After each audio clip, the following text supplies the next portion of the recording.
Hey, what's up, guys? So I'm here with Matt, the founder and CEO of Solo Satoshi.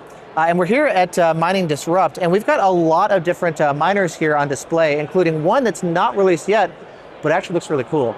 And before we work up to that, I kind of want to just walk through the whole lineup of Bitaxes and NerdQAxes. They've got displays, different cooling solutions. Can you kind of walk us through the lineup of all the different miners here? Absolutely. So we're going to start off with the miner mostly everyone knows, and that's the Bitaxe Gamma. The Bitaxe 602 Gamma, so it's going to have a single BM1370, and it's going to do about 1.2 terahashes at about 18 watts. It's one of the most popular miners. It's always been the best seller simply because it's the best entry point to get into Bitcoin mining. And that's how I got started. I mean, single chip, then eventually you want more. And absolutely. I've noticed there's also different displays. Yeah, so the Nerdaxe project is actually a derivative of the Bitaxe project, but where it really took a turn was instead of this little small OLED screen, they went with a nicer, more elegant display that is more vibrant and it allows for more functionality. And the ESP32 module is actually inside the screen instead of on the board. So it allows the screen to display Bitcoin price, other different things from the Bitcoin network. It pulls all of that via API. And then I see we've also got like different colored versions, different special editions. This guy here, so this is actually a special Mining Disrupt edition that we did for all the Genesis Pass holders that come into the conference. So this was something really cool. We got to work close with Mining Disrupt on this and provide a little bit of extra value for the expo. And then we also have like some dual chip versions as well.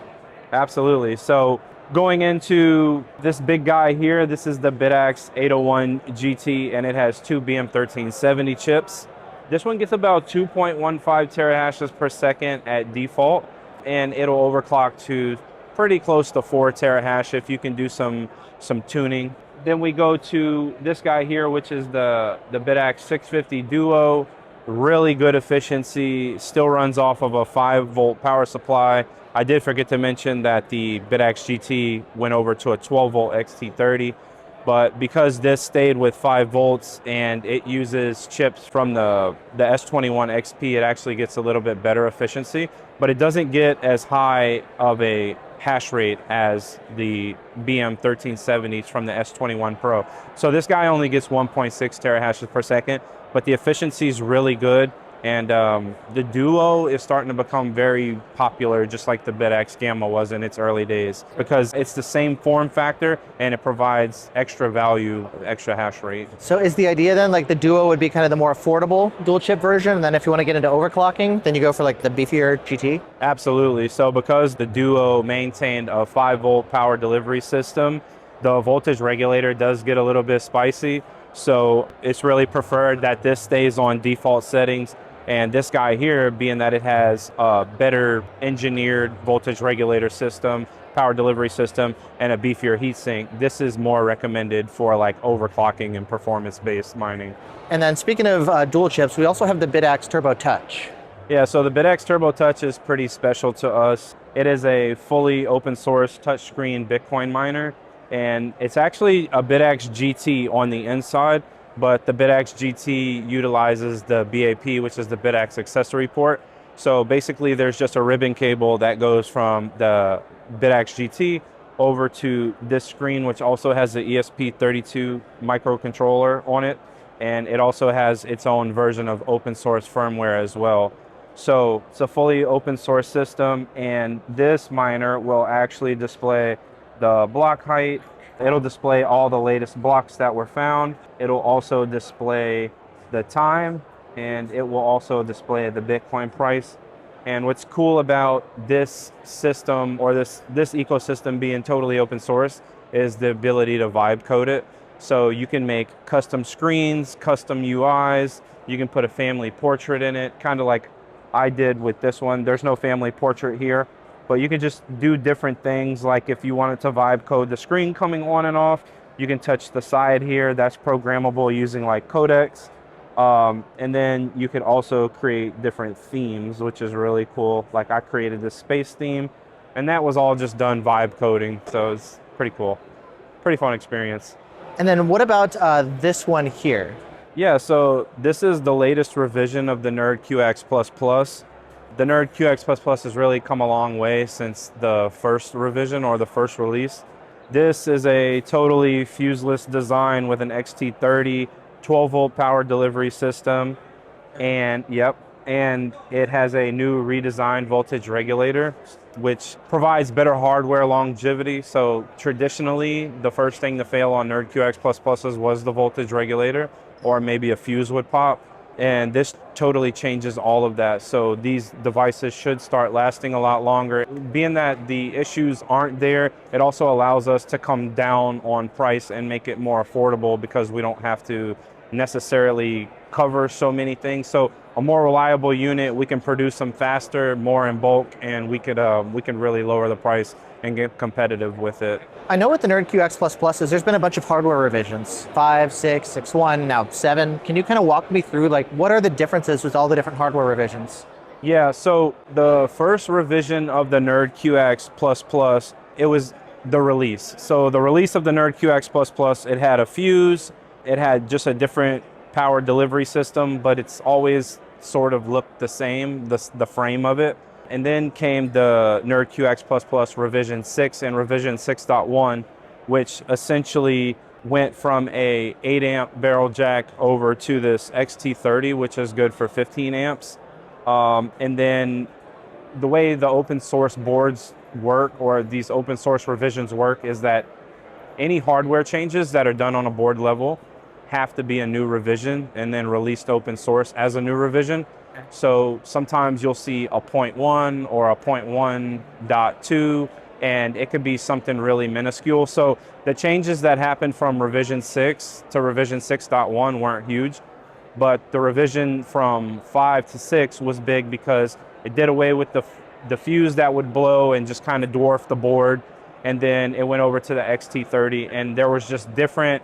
The component layout on the front has cleaned up quite a bit. So when you do that and you redesign a PCB, there has to be a new revision. Now revision 7 kept the XT30, obviously cleaned a lot of the front side up here, and all there is the new voltage regulator design, which adds more robustness. But with the new voltage regulator design, it doesn't only increase hardware longevity, but it also decreases the temperature of the voltage regulator, which allows for higher overclocking. So you can actually get over 8 terahash with the NerdQAxe++ now. That's impressive. Yep. You'll have to upgrade the power supply, but you can push past 8 terahash with it now, no problem. So speaking of higher hash rates, let's move on here to the next miner over there. Now sitting right over here, we've got a new miner that is not yet announced. This actually looks pretty cool. Tell me about this guy. So this is the Bitaxe Gamma Hex. It is not officially released yet. The GitHub repositories are open to the public, but it is not officially in production. This is one production model. This is what it's going to look like. But this guy is basically going to change the game. So this is officially the most powerful Bitaxe in the entire lineup. And this guy has 6 chips, 6 BM1370s. That's going to do about 8.4 terahashes per second at default settings. And it's going to pull somewhere around 140 watts. It's hydro cooled, so the cold plate underneath the hydro portion is good for about 300 watts.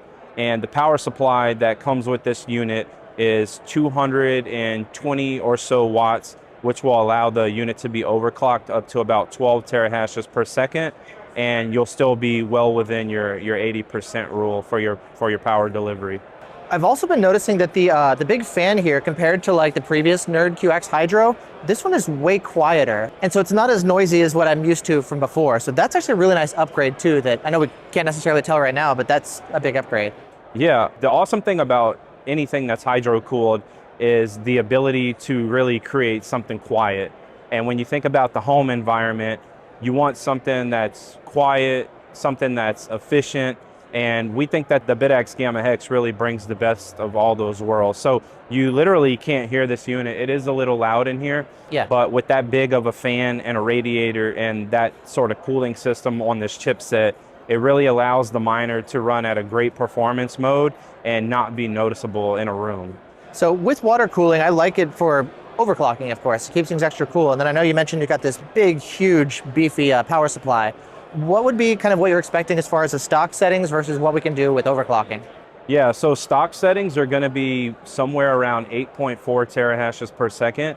And then because of how much wattage the cold plate can disperse, it's going to be, including the power supply, has a lot of headroom as well. We're expecting somewhere around 12 terahashes at a max overclock. And then taking a closer look at it, I noticed the design here is also a little bit different than like the NerdQAxe++ series. Like it's got a different power connector here. I know the PCB layout's a bit different. Can you kind of walk me through that? Yeah, so as the Bitaxe project just sort of grows and changes, there is a urge to sort of clean up the way it looks as the project becomes more and more popular.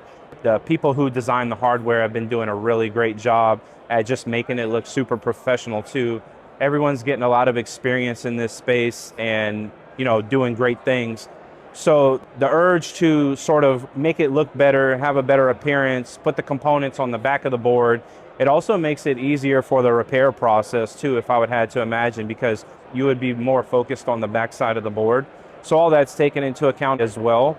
And then the connector, we went with a 6-pin Molex connector, simply because you can get more current to the unit and you don't have to worry about under or oversizing for an XT30 versus an XT60.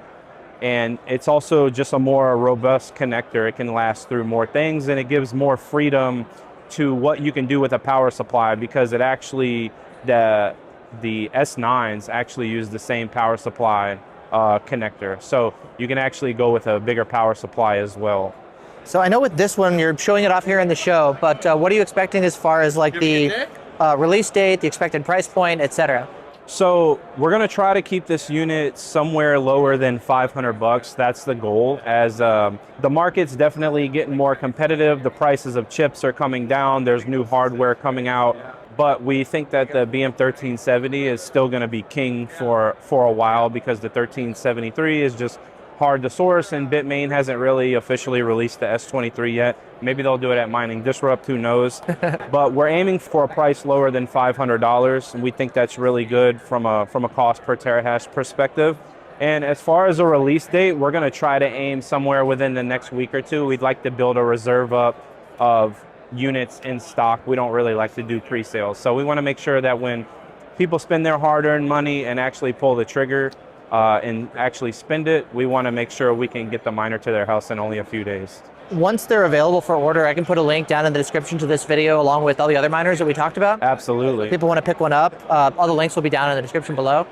Other than that, just wanted to say thanks. I love what you guys are doing as far as products, customer support, all the information you're posting out online to like help teach people about this stuff. So it's great to meet you in person, and thanks for walking me through all the different miners we got. Absolutely, it's been great. It's been a pleasure. It's a blessing to be here.